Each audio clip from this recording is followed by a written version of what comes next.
क्या होती है अकाल मृत्यु? जाने अकाल मृत्यु के बाद जीवात्मा को मिलने वाली सजा। गरुड़ पुराण में अकाल मृत्यु के बाद जीवात्मा को मिलने वाली सजा के बारे में विस्तार पूर्वक बताया गया है।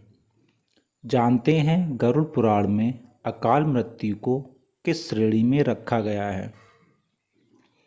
गरुड़ पुराण हिंदू धर्म के 18 महापुराणों में एक धार्मिक ग्रंथ है।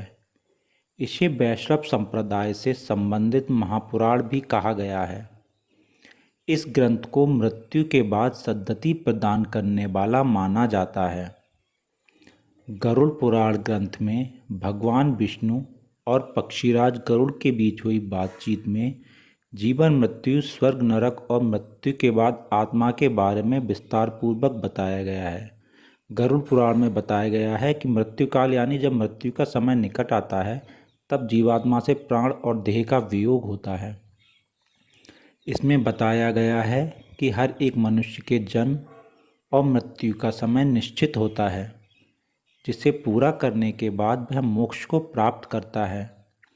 लेकिन प्रश्न यह है कि यदि किसी की अकाल मृत्यु हो जाती है तो ऐसे में उस जीवात्मा का क्या होता है। जानते हैं गरुड़ पुराण के अनुसार क्या है अकाल मृत्यु और इसकी सजा।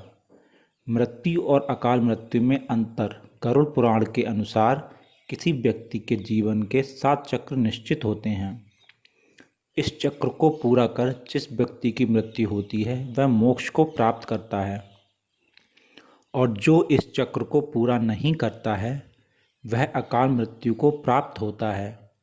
ऐसे लोगों की जीवात्मा को कई तरह के कष्ट भोगने पड़ते हैं। क्या होती है अकाल मृत्यु? अकाल मृत्यु से मिलने वाले दंड से पहले यह जानना जरूरी है कि गरुड़ पुराण में किस मृत्यु को अकाल मृत्यु की श्रेणी में रखा गया है। गरुड़ पुराण के सिंहावलोकन अध्याय में बताया गया है कि अगर किसी की मृत्यु भूख से पीड़ित होकर, हिंसक प्राणी द्वारा फांसी लगाकर, जहर पीकर, आग से जलने, जल में डूबने, सांप के काटने, किसी दुर्घटना के कारण या फिर आत्महत्या करने से होती है तो वह अकाल मृत्यु को प्राप्त हो जाता है। इन सभी मृत्यु में गरुड़ पुराण में आत्महत्या को सबसे घृणित और निंदनीय अकाल मृत्यु बताया गया है। आत्महत्या को भगवान विष्णु ने परमात्मा का अपमान करने के बराबर बताया है। कैसे होती है अकाल मृत्यु? कुछ लोग स्वयं आत्महत्या कर अकाल मृत्यु को प्राप्त होते हैं, तो वहीं कुछ दुर्घटना आदि का शिकार हो जाते हैं। इसे लेकर प्राचीन वेद पुराणों में बताया गया है कि व्यक्ति 100 वर्ष तक जीवित रह सकता है। लेकिन जो लोग निंदित कर्म करते हैं वे शीघ्र ही विनष्ट हो जाते हैं। जीवन में किए कई महादोषों के कारण व्यक्ति की आयु क्षीण हो जाती है और वे अकाल मृत्यु को प्राप्त होते हैं। ऐसे लोगों की जीवात्मा निश्चित समय से पहले यमलोक जाती है। गरुड़ पुराण में क्या है अकाल मृत्यु की सजा?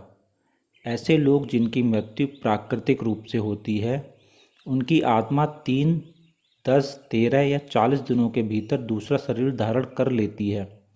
लेकिन आत्महत्या का अपराध करने वालों की आत्मा तब तक भटकती रहती है जब तक उसका समय काल ईश्वर द्वारा निर्धारित नहीं किया जाता।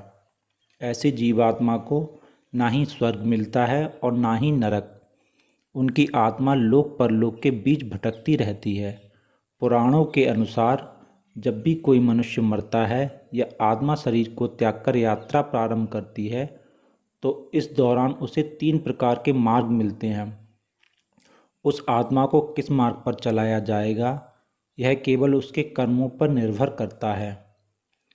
ये 3 मार्ग हैं: अर्ची मार्ग, धूम मार्ग और उत्पत्ति विनाश मार्ग। अर्ची मार्ग ब्रह्मलोक और देवलोक की यात्रा के लिए होता है, वहीं धूम मार्ग पृथ्वीलोक की यात्रा पर ले जाता है और उत्पत्ति विनाश मार्ग नरक की यात्रा के लिए है। हालांकि सभी मार्ग से गई आत्माओं को कुछ काल भिन्न भिन्न लोक में रहने के बाद पुनः मृत्युलोक में आना पड़ता है। अधिकतर आत्माओं को यहीं जन्म लेना और यहीं मरकर पुनः जन्म लेना होता है।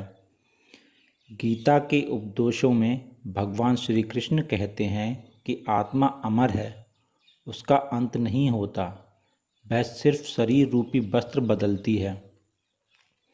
यजुर्वेद में कहा गया है कि शरीर छोड़ने के पश्चात जिन्होंने तप ध्यान किया है वे ब्रह्मलोक चले जाते हैं, अर्थात ब्रह्मलीन हो जाते हैं।